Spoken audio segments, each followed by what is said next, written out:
much. You're all back then. You're all very welcome here. My name is Danny Morrison, and I'm hosting the chairing this event today. Before I introduce Liz Maskey and Martin Taylor, I just want to give some background to history and the history of internment and its use against the nationalist community. At 4 o'clock tomorrow morning, 42 years ago, hundreds of British soldiers in armoured cars, tanks and with guns invaded nationalist areas, usually the poorer nationalist areas, the rural areas and the working class areas. They came in kicking doors, they dragged people from their beds. They were using a list of names, which was a very old list, and a list that was out of date. In cases where they couldn't get people, for example, they went to Newry, they went to raid a house and arrested a man called Sean McKenna. Because there was two Sean McKennas in the house, father and son, they arrested both and interned both. And our areas went up into uproar as people came out to defend the areas from the British Army. They massacred people in Ballymurphy during this week. They selected for special interrogation guinea pigs, a number of men from different areas across the north. They brought these men to special interrogation centres. They threw them out of helicopters, which the men thought were hundreds of feet above the ground. They were forced to run across broken glass and barbed wire, while Alsatian dogs were seized on them. They were subjected to mock executions. They were hooted and forced to stand against the wall for 8 days. They were fed only bread and water. If they failed, they were beaten. And they were subjected to what was called constant white noise. It was torture. There's no other name for it. And in fact, it was so bad that the Irish government, which was fairly remiss about its attitudes and help towards the nationalist community in the north since partition, that the Irish government was forced to take a case to the European Court accusing Britain of torture. When the European Commission initially reported, it stated that the British government was responsible for torture. But then it went to the actual court, and of course the political pressures came on them, and the judges eventually finessed it and said that it wasn't torture, it was the infliction of inhuman and degrading treatment. And the reason why I mention that is because that report has had devastating effects on people across the world to this day. So, for example, when America was accused of torture, when it was accused of rendition, kidnapping people abroad, bringing them to Guantanamo Bay, the American Attorney General argued that it wasn't torture, and they pointed to the European Court of Human Rights judgment in the case of the hooded men. Israel justifies the administrative detention of Palestinians and Palestinian torture to this day, pointing to this document. So you can see also the way our struggle affects other struggles around the world. The background to internment, many people probably don't know this, but internment had actually been introduced in August 1969, when 24 Republicans were picked up just before our areas were attacked and 8 people were killed across Belfast and thousands of people were turned into refugees. The RUC picked up 24 Republicans, among them Prentice McGart, well-known singer, well-known prisoner, and they held them people for 2 weeks. But the main internment was introduced on the 9th of August 1971. And the background to it is this. When our areas were burnt out, of course there was a coming split in the IRA, but when our areas were attacked and burnt out, and they were moved and split in two, in 1970, the Falls Road was surrounded by the British Army. The people of that area were gassed. 5 people were shot dead. They attacked the Red Cross station in Survey Street, fired a rocket at it. They arrested over 300 young people. Now, the weapons that they were searching for had never been fired, had never been used against the British Army or the RUC. And those weapons were there to defend the area and to prevent another August 1969. And that attack was the turning point.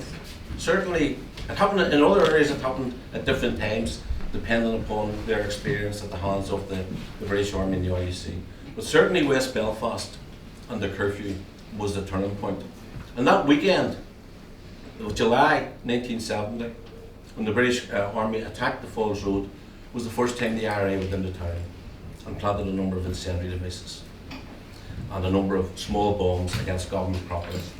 And thereafter, when the British Army sealed off streets and did house-to-house, very vicious house-to-house searches, the IRA would go into town and plant bombs to draw out the British Army from the areas. And that was the start of the IRA's economic bombing campaign. The curfew was brought in just a few weeks after Ted Heath became British Prime Minister. And the Unionists here were a cock a hoop, because now they had a Tory government in power which would intensify the attacks on the nationalist community. And all we had been arguing for in 1968 and 1969 were basic reforms. The right to vote, the right to house, the right to a job, and the ending of the Special Powers Act. The repression used consistently by the state throughout the history of the Northern State since 1921. Throughout 1971, attacks began on the British Army. The first soldier was killed in February 1971. Long after, many civilians had been killed by the British Army and the RUC. But as far as the British government is concerned, British media is concerned, the violence begins when the IRA fires the first shot, and all that preceded that is forgotten about. So in 1971, there were attacks, our areas were being raided, people were dying, but not in large numbers, so to speak.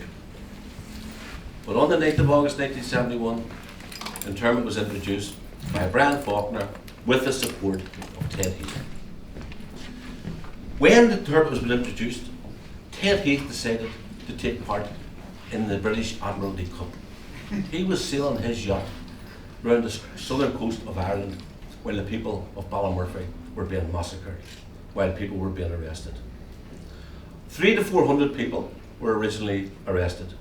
Throughout internment, which lasted until December 1975, 2,000 people were interned.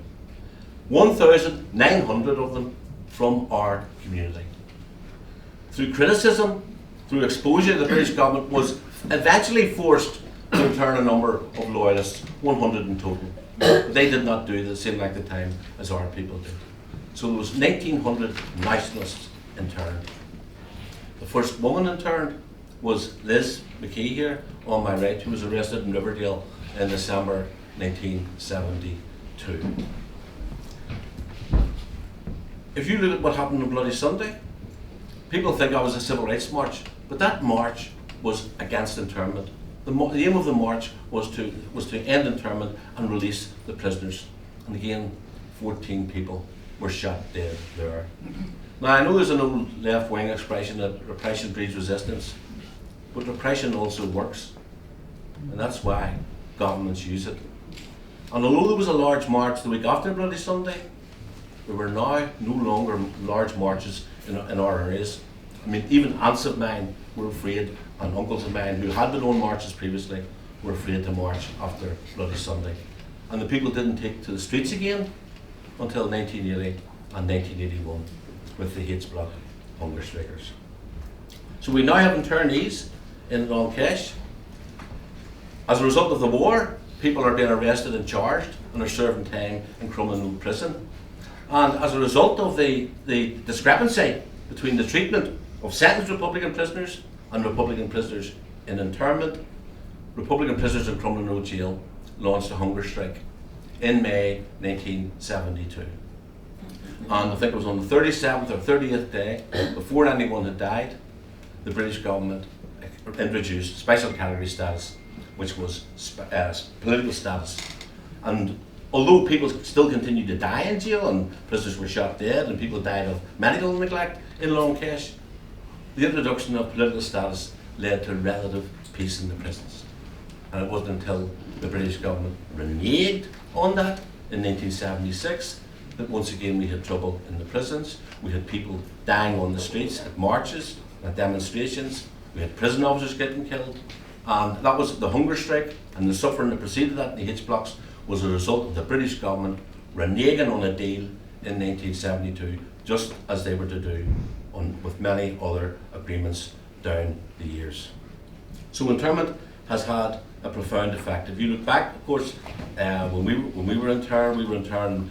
Some of the hunger strikers, future hunger strikers, were also internees. People like Brendan Hughes, Raymond McCartney, Kieran Doherty, and Joe McDowell. They had all been interned in 1971 and 1972. A few years ago, a researcher came across a document which showed that the British government knew that the people they had been interned illegally. There's another example of this occurred earlier. The week before Bloody Sunday, there was a march to McGilligan Strand, and the people were attacked by rubber bullet and by gas, and John Hume was arrested. And when he appeared in court, his barrister began to look for the law that allowed a British soldier to arrest a civilian, and there was no such law. So it turned out that everybody that had been arrested from the 9th of August were illegally interned. And the way the British government got around that was that they simply made the law retrospective to justify what had happened from the 9th of August 1971, and they were sued and they paid compensation, but they kept the prisoners in jail. The document that was discovered a few years ago, when Jerry Adams was appealing a case about him escaping from jail, showed that Merlin Rees knew. He raised the case and he said that we have discovered that most of the internment orders for the first 2 years weren't legally signed. The person, because to take away somebody's liberty is so crucial, so important, that it required the signature of the Secretary of State, and he, at the time, William Whitelaw, was supposed to have examined your papers to check that a case was being made against you, even though you wouldn't appear in court or be charged. And that wasn't done. It wasn't done because Whitelaw came over here for 2 or 3 days and then he went back to England. And so some civil servant was left to sign your internment order. So we were interned willy-nilly, illegally. And as a result of that successful court case by Adams, his conviction for escaping was overturned. And similarly with Liz, who had attempted to escape from internment in, I think it was April 1973, just a few months ago. Liz and her husband Alex took a case because Alex had tried to escape exactly at the same time as Liz, though they didn't know each other at that time. But it was quite cosmic.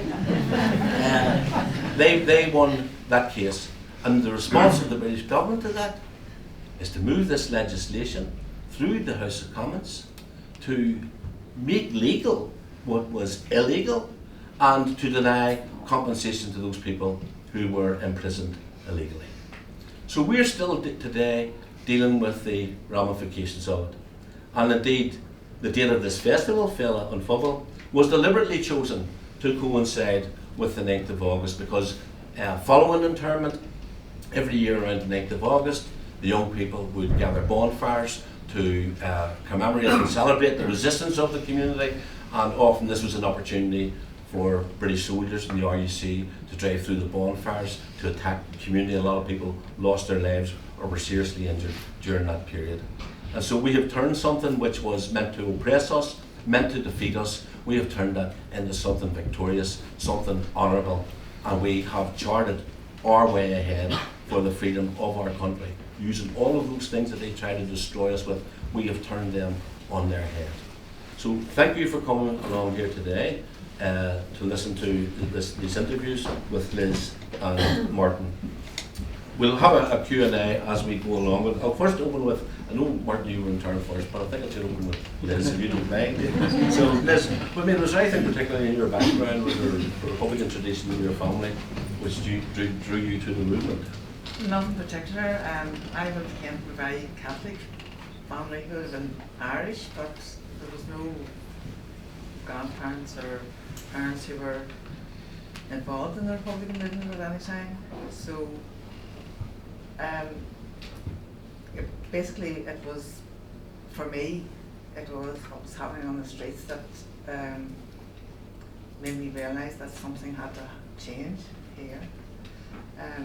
One particular instance that really marked my life was I was in the Knights of Malta and we were over in St Matthew's, at the siege of St Matthew's, This is June 1970. Yeah.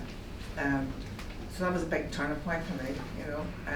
Then I realised that I came from the Falls Road from West Belfast. We never had any problem with invasion by loyalists, but the place was, St Matthews in the Shorstown was completely surrounded, and the British Army just allowed the loyalists to do what they did that night, you know. And that was a turning point for me. It awoke sort of whatever was in me to say that this isn't good enough to live like that. We should have equality for everybody. So what happened to you on the night of your arrest? What were the circumstances? We were in a house in Riverdale. There was a few of us together. Basically what happened was the British Army used to come into the areas in Saracens in armoured cars. That particular night, they came into the area in a furniture van.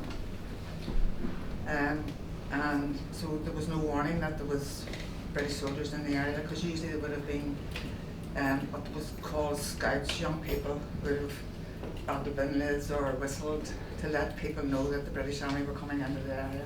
That particular night they didn't use the armoured vehicles. They came in a furniture van and sealed off the area completely, and then they raided the house, and anybody who was in that house was arrested. And where did you take them to? Well, what actually happened that night was that any male occupants of the house were very badly beaten, and they had to run the gauntlet out of the house, and they were beaten the whole way in and thrown into the back of the Saracens. Myself and another woman, girls at that time, we weren't abused physically.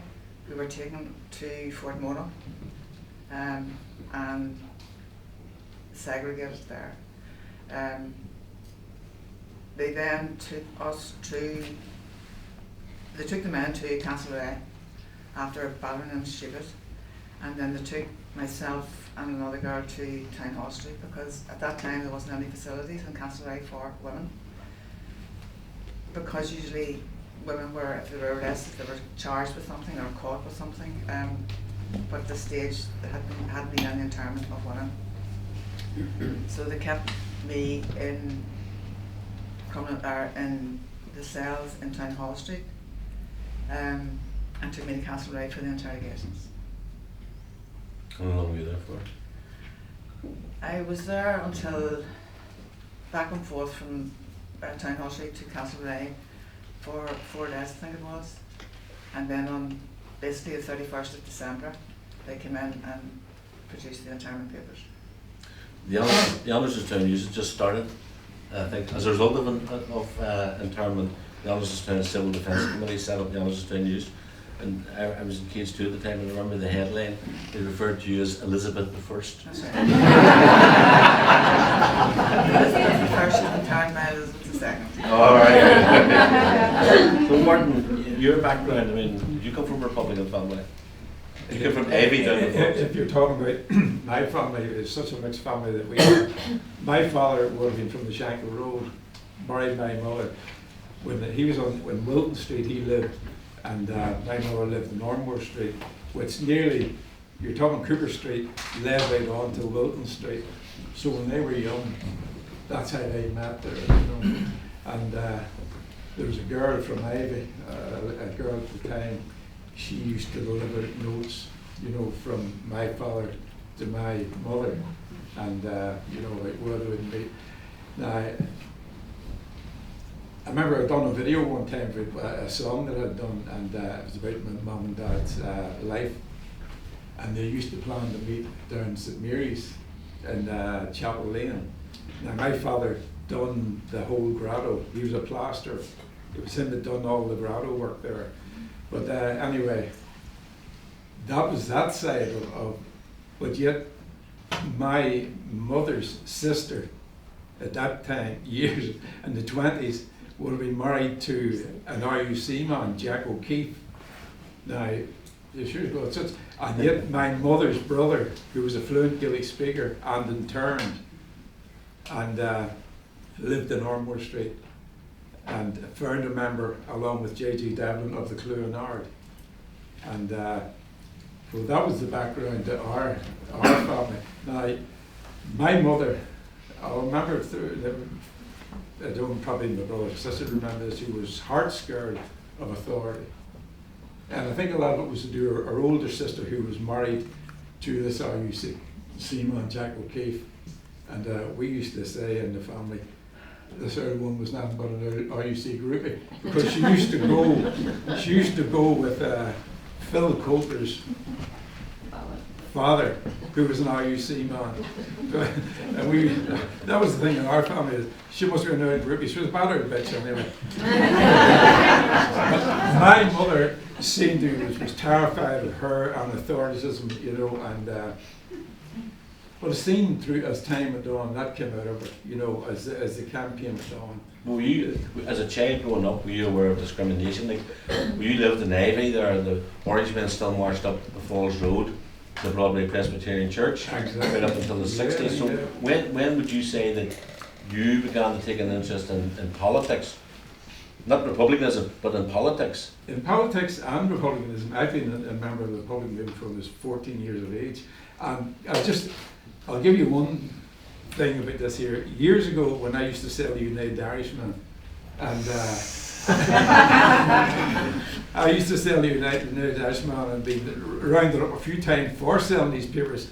But at the time, it was Kitty O'Kane from down Leeson Street used to send me the United Irishman out for me to deliver, you know, to go around selling in the clubs and the pubs.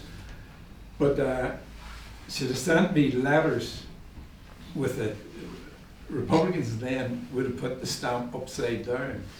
And I remember that was the first notice my mother seen this letter coming through, and she knew right away, because her brother was interned and he was a fluent Gaelic speaker, if I found a member of the Clue and Ard. But she knew right away. And she was up the high dough about me thinking that I was involved in the Republican movement, because she was always just heart scared of authority, you know, and the embarrassment of, she wasn't showing the pride of her brother, and her father was a great trade unionist. But yet it was this sister who was so bloody dogmatic and ruled her life, all her life. But I mean, as a kid, I remember you going to the civil rights marches, and I think we were in Duke Street in 1968. Yeah. I was a lad here with me, Donny McKevin. Him and I used to go to the civil rights marches, and I've been in Derry a good few times. Armagh, me and Donny were at Bates Street, and only, I think it was an Irish street, it was a family brought him and I in, you know, and Donny was, I think he got worse than what I got at the time. But we used to do all the civil rights marches. And coming up to 1971, were people in the movement told to expect internment? I mean, were you at home, or what were the circumstances of your arrest in December 1971?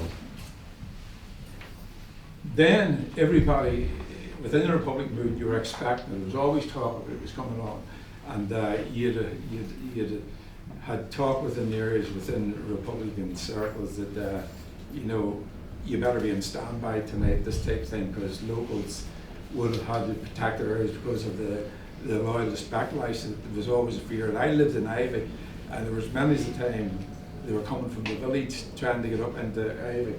So I remember then, and my father, you know, was being a Protestant, he never at any time, my father was a great St. Vincent de Paul man. They always say that a convert actually becomes more. So he converted? Oh, he converted, and was a great Catholic all his life, and served to his very days. He was St. Vincent de Paul. But never ever anything, politics never entered his mind at all. My mother, she was heart scared to speak of politics until later in life, where she became, she'd seen what was happening, and she didn't fear, you know, what she used to be. She just came around, and there was a lot of events that I could say, but obviously it's for another day. But that's for another court case. So your arrest, the circumstances of your arrest. My arrest was, I went home on the 1971 on the day before Christmas Eve, thinking this You would- were married then, weren't you? I was married then, wouldn't have been probably a year married or something. And the only night I had been home, and the door was kicked in, and before I knew it, the rifles were on us while we were in bed. Took me, and from there they took you to Girtwood Barracks, where they run you, without your shoes and socks. They run you over all these cinders and stuff, bring you into Girtwood Barracks. Now Girtwood Barracks was a deserted old house. You were brought up, and the first ones to interrogate you were the military police, and they'll give you an awful lot of time. You know, the dogs would be at you when you were running in and out, and you're up these stairs, up these just old rooms, you know. It was never decorated, and it's just, they had a base, and that was it. So from Girtwood Barracks, you're interrogated, you had to face the wall the whole time. And the MPs, the military police, they were bad ones, you know. They would come in and they'd give you a real hard time. So after that, we were taken from there. That was this thing, about 2 or 3 days spent there, interrogation. You were taken to the Palace Barracks. Now, Palace Barracks was notorious. You know, you knew if you were going to Palace Barracks, you better be prepared. So we were there for a few days. They put a camp bed down on the floor at night, but during the day, you had to face this pinboard wall. And you'd find it hard to believe, but I remember staring at this wall. They were walking behind you the whole time. If you dare look sideways, you'd hit you with a bat in the head or the shoulders. But I remember, I've heard various people saying about the illusions they'd seen through interrogation and things. But I vividly seen a belly dancer coming out. As clear as I'm seeing any of you people here, a belly dancer dancing in front of me. And I turned to try and get my head away from it. Blattered me again, blattered. And there were pupils, each of the lads were in different pupils. You know, each lad was going to be interned. So you were taken out every now and again there to be interrogated through the night. You never got sleep at all. As soon as you were down on your bed, this camp bed you were put onto, just like a wire bed with canvas. You lay down there for no time, then they'd you up again in for to be interrogated again. Now this was, the military was interrogating you at this time. So that went on for long enough. And then from there, your order was signed, right? Did you go to the Crumlin jail or did you go to No, Maidstone? Maidstone, directly. You didn't like the Maidstone, did you? So tell us what happened on the Maidstone. Okay. You're brought to Maidstone, you don't know where you're going, because there was different days. You were directly to the Kaiser. Some lads were actually in Crumlin, you know, and held there for a period of time. But we went directly to the Maidstone. There was the gangplank that you walked up to get in, and it was always lined with British soldiers with dogs. And this had been wired both sides, and the dogs had been biting at you the whole time. Once you get up, you hadn't even time to get down into the turret. You just fell down through the turret into where your own lads had been there. The Brits occupied the top. Our lads were. Maidstone's a ship in Belfast law. In case people don't know. So we were in there was 2 floors that we occupied. One in the house housed about 100 prisoners. The other housed about 50 odd. It was a smaller area, and it had the bare essentials, you know, the cooking utensils and stuff, and craft rooms, but nothing. But there was always constantly, which did elaborate everywhere and constant, was scabies, you know, and the ship. It came rampant on the ship, scabies, you know, and you'd have to take them out and paint it with this white stuff from top to bottom every so often. But the scabies, that's what it was. And then your visits after that there, if your people came to visit you, they came by bus, by minibus from, you know, away from the docks, drove up through the docks, brought into these nests and huts, and then you were taken down the gangplanks, run the gauntlet again for your short-time visit, and then back up the gangplank and down through into fell down into the turret. You hadn't time to step down into the turret, you just fell down because these bad fuckers were beating you the whole time. So that You were only there for a few weeks. Well, when you're there, when you're on the ship, it takes about 28 days before you're either sent to the cache or, well, basically the cache, or else maybe they take you off and charged and sent to Crumlin. But internees, so you were brought to the cache, and you knew when the helicopter came in, but every 28 days, the helicopter came in. Now, I think I was probably about my nearly 20th day on, and I knew that I was going to be going To the cache. to the cache soon. On the ship at the time, there was no structure other than Republicans and what they called the sticks. That was the official area at the time. And then you had People's Democracy, and as sure as God, you had God's amount of farmers and GAA people that were taking off tractors because they lived in those areas. You know, and one lad in particular, I always remember him.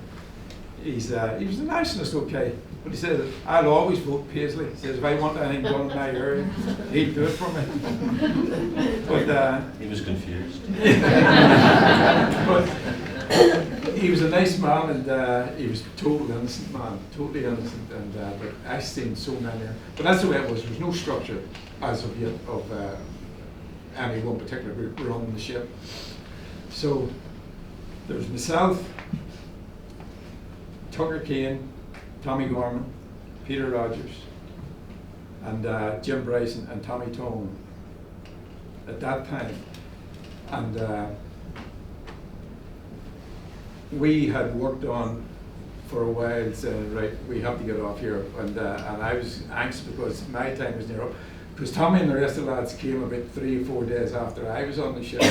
So I knew that my time was coming pretty soon. So we had to get the plan, get it set in motion. And so we organised to get the blades sent in. We knew what we were going to do. We were going to saw the bars. And we timed the patrols. The Marines went up and down the lock constantly, every night. We knew how long or up it would take for them to do their tour up and down. The bottom of the ship, you had these bars coming out, angle bars, you know, with, and they say there was electric fencing, but there was barbed wire constant down there as well. And during all this here, we had seen the seals coming in around the ship. So there was never anything happened, and they used to be in close, and we had been feeding the seals to see how close we could get them in. And everything, the seals weren't being electrocuted or anything. So from the top deck, there was a steel rope that ran down, like an anchor rope, down into the sea. And we seen that where my bunk would actually been here, and the porthole would have been here. And we knew if we can get at that rope and get this bar cut, that we could get out. So we had all set in motion what we'd planned to do. We had got in touch with the commandant outside and other members of the Republican movement outside, that they would lend their assistance to make the escape work. So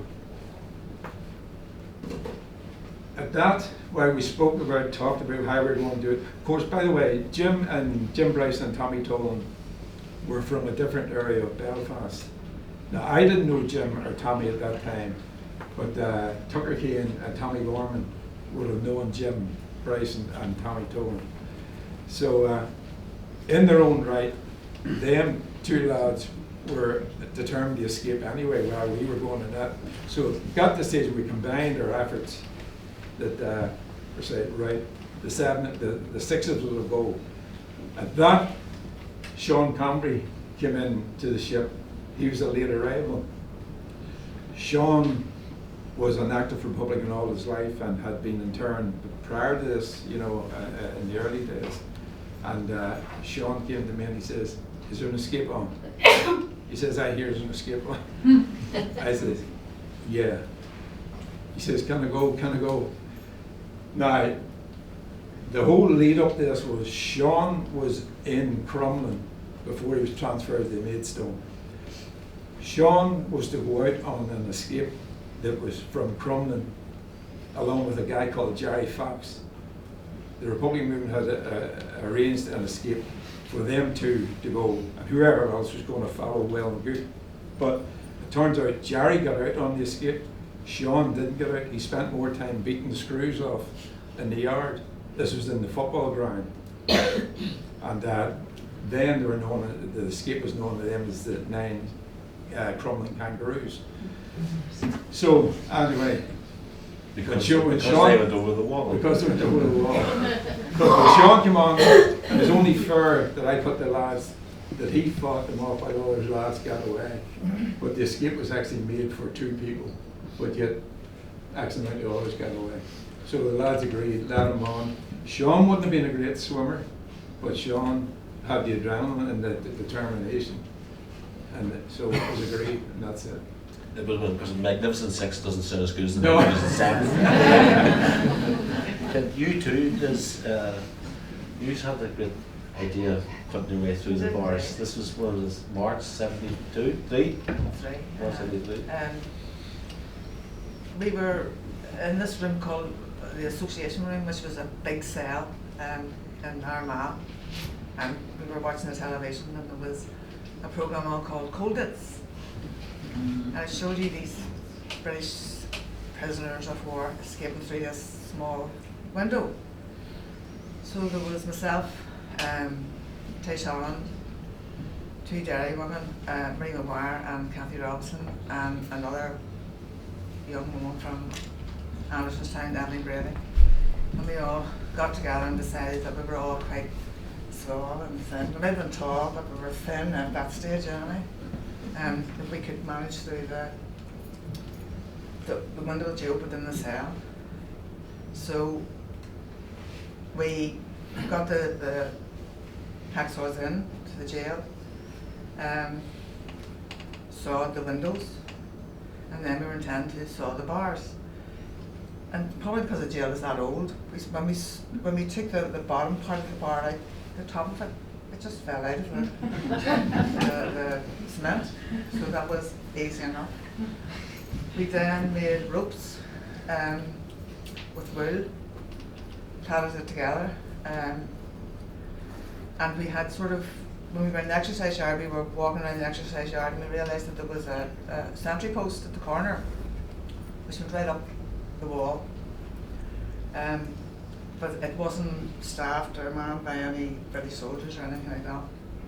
So we decided that if we could get out, we could get up through the sentry post onto the wall and make our escape that way. So what we did was that particular night we changed the cells around, pretended that we were cleaning the cells and whatever. So when they looked through the spy hole, the configuration of the cell was different, so they couldn't actually see your face. This was Tish and I in our cell. So we eventually got out out of the jail, into the exercise yard, over the wall in the exercise yard, up through a door and onto the wall. But we were completely engulfed in the SS wire, so there was absolutely no way that we could ever have cut our way through it because we didn't have any wire cutters.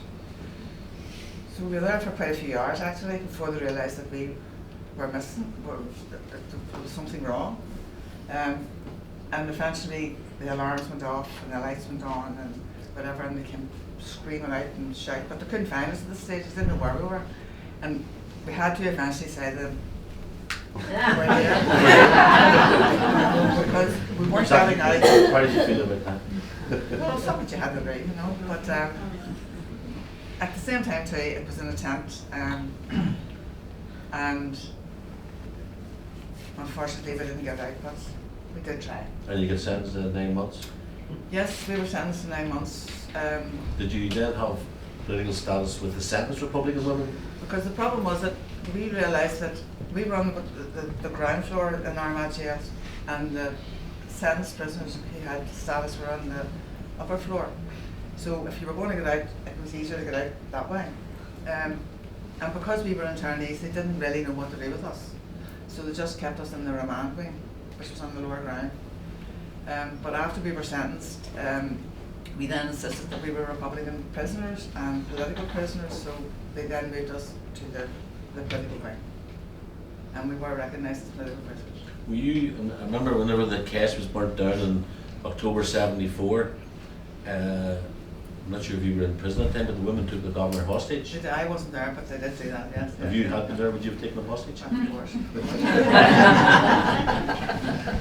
And Martin, you escaped along with 6 others from the Maidstone. You swam across Loch Ness, or not Loch Ness, Belfast Loch, sorry.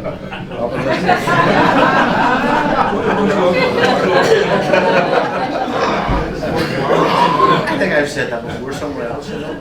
So you swam across Belfast Loch, and when did they discover that you had escaped? Because I think you had to hijack a bus to get away or something like that. You see, well, we knew roughly it would be a 25-minute swim.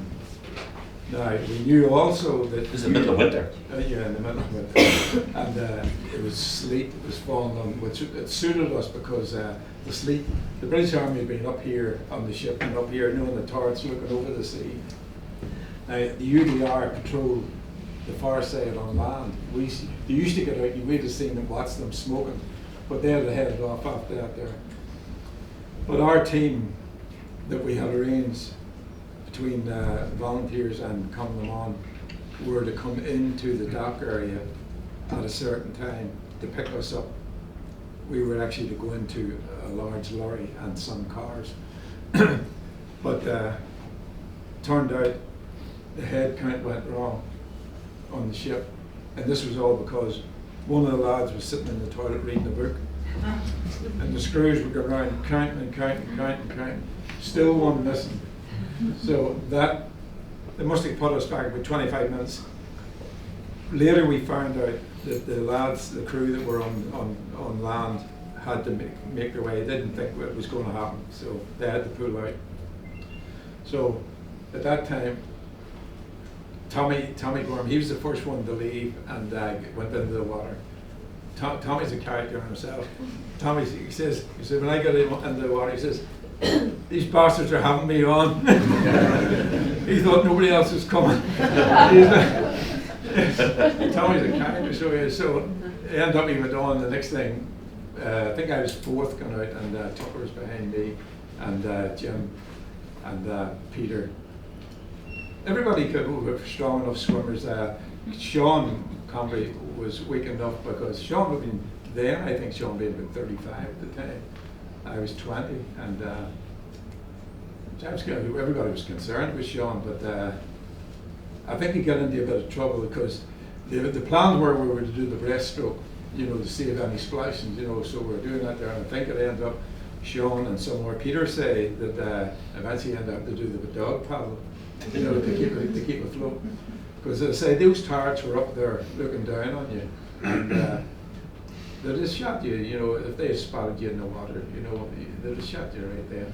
And one good thing about the sleet falling, that it was on there out of perspex. It wasn't glass, it was perspex. And they probably couldn't see as well, What happened when you emerged on the far side? When we get on the other side, Jesus, me and Jim, above all, we had to swim to the jetty. Where anybody had a bit of sense, they swam down here and were able to get up the bank to get it handy enough. But me and Jim, being stubborn, climbed up this. It was about nearly the head of a house, and Jim was hunting me up to get up each feet. And remember, it was all moss, and you're slipping. And I tried to go around this way, and tried to go around that way. So did Jim, but there was barbed wire there. But the lads had actually come in past the wire, and they were able to get up the bank handy enough. But here, me and Jim would go up this jetty, and eventually we made it, and everybody was up there. So everybody, nothing on them, anything that had any underpants or anything that they had on, the socks and all that, with the scars being there. But Belfast first nudist colony. When we got over, Tommy was away, he couldn't see him anywhere. But we broke into a car, and we took the seat covers off the car and put them around us. And next thing, Tommy came around with a big overcoat on him. He had been down where the bus was parked, and he told your man he had fallen into the water, and your man had given him his overcoat. But Tommy ran off with the coat on, and then along that wall, it's a big red brick wall. It run right around down to where the bus was parked. It was like this is for the night shift apparently that I've been working in the dock area, and it was this massive red brick wall that led the whole way down to where the bus parked up. And I distinctly seen us 7 in a row running down this here, and cars passing us. And sure as God, they must be thinking, what the name of Christ is 7 naked men running down.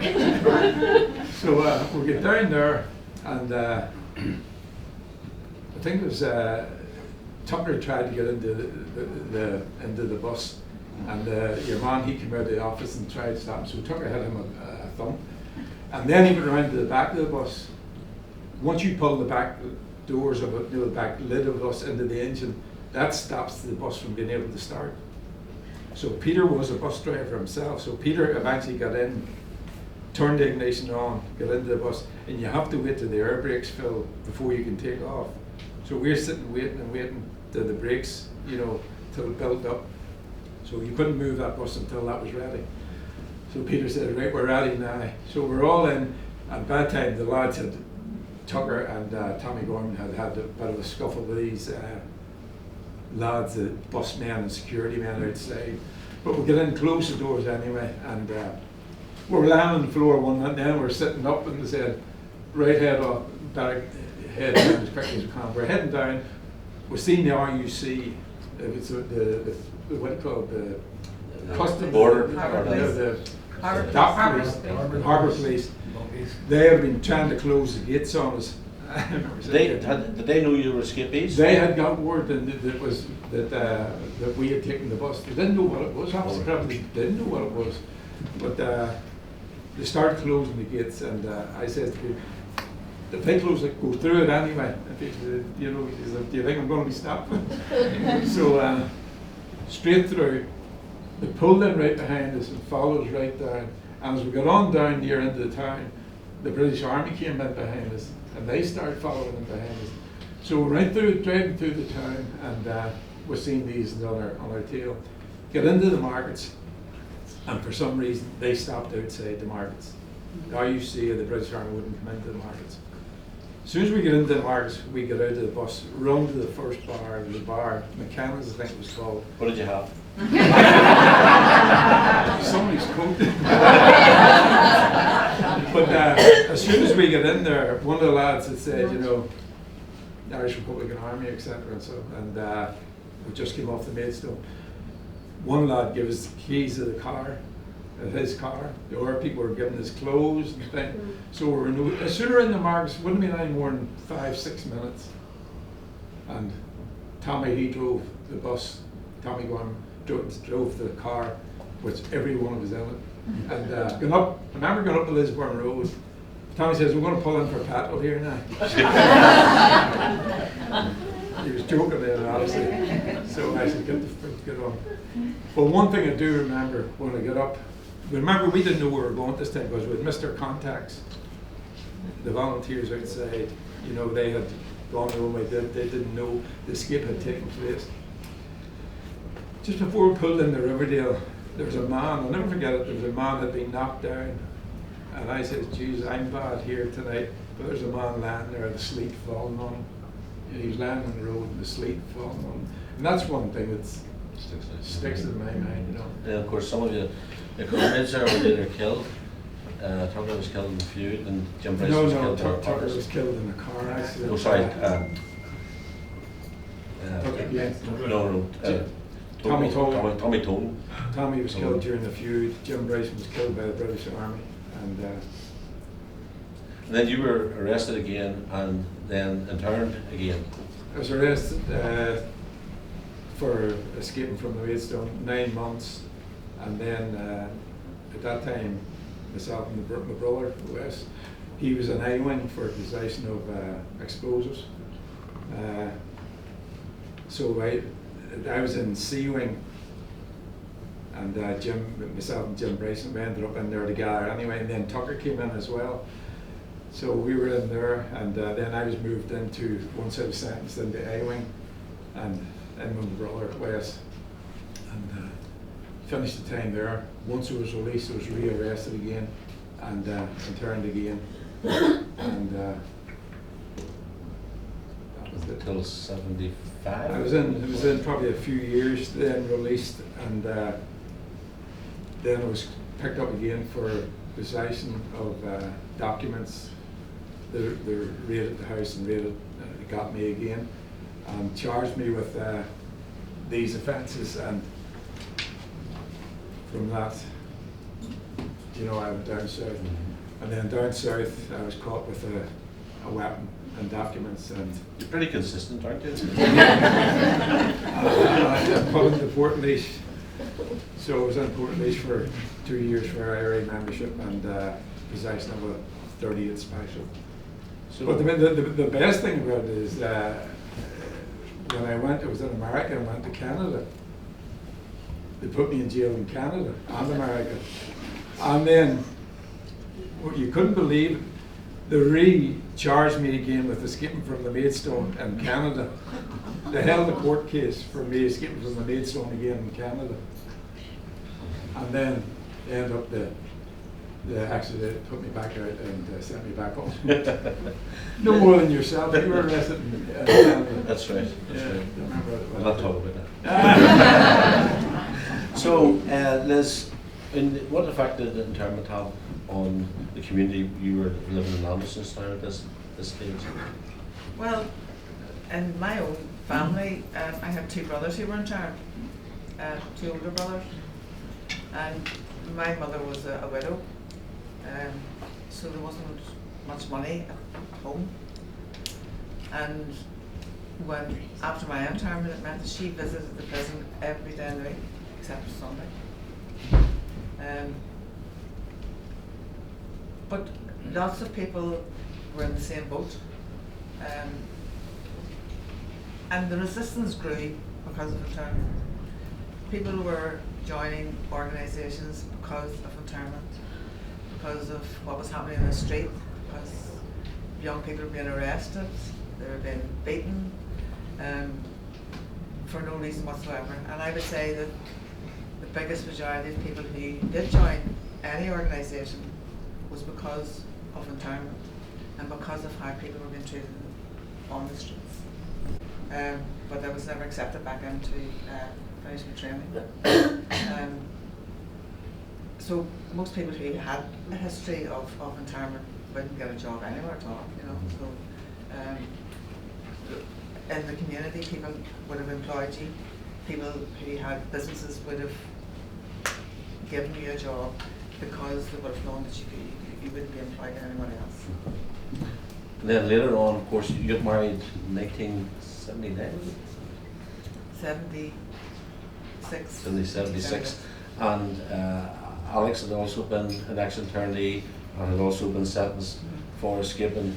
And of course, he was possibly the first councillor in Belfast. First councillor in Belfast.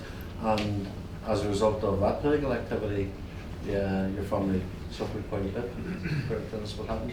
Yes, like many families and many people, our home was attacked on 4 different occasions by the loyalists. It was petrol bombed just before Christmas one year. Then they came to the door and Alec was shot and very badly wounded. On another occasion, a friend of ours was doing some work. This is not a good thing for this podcast. Okay. But There's been a real interest in many people, especially from a Presbyterian background, who have been looking at their forebears who took part in, for example, the Republican movement was established by Wolfe Tone, who was a Protestant lawyer from Dublin, and a lot of people now are going back and looking at their roots and seeing how their republicanism was undermined and how the Brits divided and conquered the people here. But I mean, certainly things are much improved, and there's absolutely no going back. And we were a vanquished community prior to 1968, 1969, and as a result of sacrifices made by people like Liz and Martin and their comrades and this community, boy, we stand proud this day. Go on.